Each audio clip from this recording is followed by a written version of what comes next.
Yo, so what's going on, guys? My name is Pwnstar, and I am here giving you guys a first look at a new show that I want to be releasing to you guys that can not only teach you guys about how to get the diamond and gold weapons, but as well as the stats and how they compare against the other guns in the game, and even more so some of my favorite loadouts for that. And this one right here, I decided to start off strong with the QBB LSW and the LMG class category. This gun is very, very underrated in my opinion, and I think more and more people should try to use this gun because of its unique stats in that category.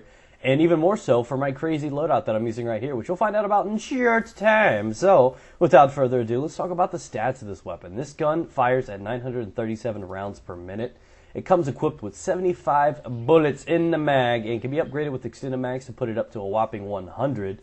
And it also has the ability to equip the rapid fire attachment, which a lot of other guns in the game do not qualify for, which does in fact boost the rate of fire from 937 rounds per minute with this weapon up to a whopping 1250. If you guys are unaware of what the 1250 is, that's exactly how fast the Scorpion Evo fires without any rapid fire attached to that. That's one hell of a rate of fire, which means it's a very, very dangerous gun. I bet a lot of you guys did not know that. You're like, oh my god, there's a gun that shoots that quick, and the LMG, it's got that much ammo. Oh my god, I want to try that, right? I know, it's a tease.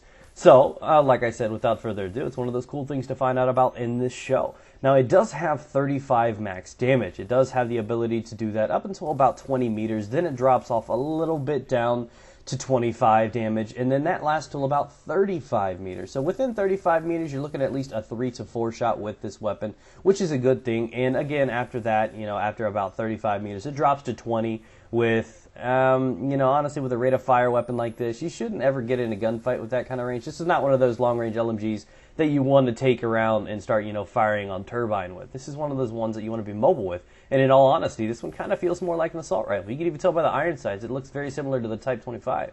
So, another thing to know about its damage, one thing you really do have to take into account with this weapon is it doesn't have a head multiplier. It's simply 1.0.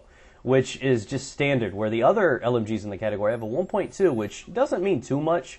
I mean, it impacts the MK48 the most because its max damage is 49, so that extra nudge for a headshot really does make a difference. But to be completely honest, that really is not too much of a factor with this weapon. You counter in the rate of fire and its damage. Every gun in the LMG category, without any headshots being involved, is always a 3-shot in close range. So no matter what it is, this gun is still, in my opinion, the best LMG in the game. Another flaw that all of the LMGs do happen to share is the fact that you only have 90% movement speed, which means you do slug around a little bit more, which kind of sucks, just a little bit. I think it's the snipers and the assault rifles have a 95% movement speed, and this one, the LMGs are bumped to a whopping 90, which is really, really slow. If you're used to running around with shotguns and SMGs, you will notice the difference. It's usually not too much of a difference between the assault rifles and the submachine guns, but you will definitely notice a difference when you're moving around with this.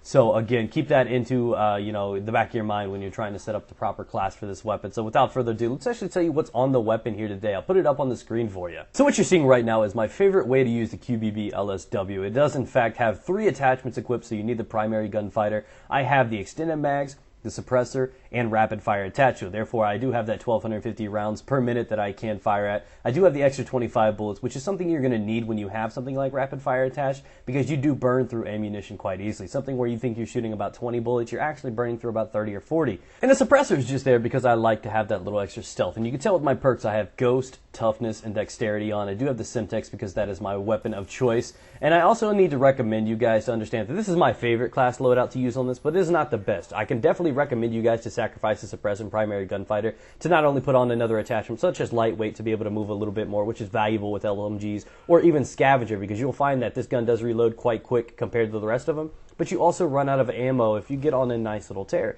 So take those into consideration. Those are my recommended classes for you, and let's get back to it. So let's go ahead and hop into the last stat you guys need to understand, and that is the reload time. Now, this gun reloads in about 3.5 to 4.5 seconds, depending on if it's empty or not. And at first glance, that seems kind of like a slow. It is a little bit slower than some of your standard assault rifles, but again, what you have to factor in, this is an LMG. It does have a lot of ammo capacity. That's one thing they had to do to nerf it. So it's a reasonable thing to do. And to be completely honest, I believe it's about half the rate of like the MK48 AK-48, so its reload time is not that bad compared to the other LMGs. It is the fastest in the category, which I definitely have to recommend.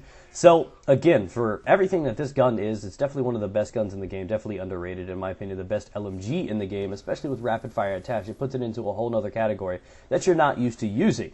So without further ado, let's talk about how to get this gun unlocked with gold and diamond and what you need for it. Now, to unlock this gun in gold camo and further on the diamond camo, I want to recommend you guys to put on the red dot sight to go for its 100 headshots. Now, when you unlock the 100 headshots, then it opens up to a whole new category where you have to do a couple other achievements to actually unlock this gun gold. So like I said, the best thing you could do, I don't care about your other secondary attachment, probably extended mags, but always, let me repeat, always have a red dot sight on a gun that's a little bit challenging with its default iron sights, or almost any gun, it's safe to say, because the red dot sight does not take up so much room of your screen as a lot of the other attachments do. They kind of block out a good percentage of your screen, so you want to have something that you can still be mobile with, still be accurate with the little dot on, and still see what's going on. So I recommend you guys to use the red dot sight. Now, after that, you need 10 long shots, 150 kills without perks, 150 kills without attachments, 20 double kills, and 10 bloodthirsties, guys. Now, the 10 bloodthirsties is something you could do later on. I would recommend if you do not have those knocked out by the time you have the 150 kills without perks and attachments, do put on the suppressor. Now, what I do as soon as I'm done with the headshots, I instantly take everything off. I get butt naked right in front of everybody in the world, and I just go through there. By the time I'm done with the 150 kills, with no perks and attachments, I usually have the double kills done, and I usually have a considerable amount of bloodthirsties and long shots. And then after that, it's simply finding the right map and the right attachments to do so. Like I said, I'd recommend you guys to go ahead and try the suppressor. It does make a difference. I want you guys to understand that it makes it a little bit easier with stealth, because for a lot of people, getting those bloodthirsties are very, very difficult. So thanks for watching, guys. I'd really appreciate you guys to drop a like and favorite on the very first episode of this. If you guys want any more questions, I'll be setting up a playlist. You'll be able to find that in each one of these episodes. If there's a certain gun you want to go look for, you can find out how to do it and give you some tips on how to unlock it diamond and gold. So thanks for watching, guys. Peace out. Get it?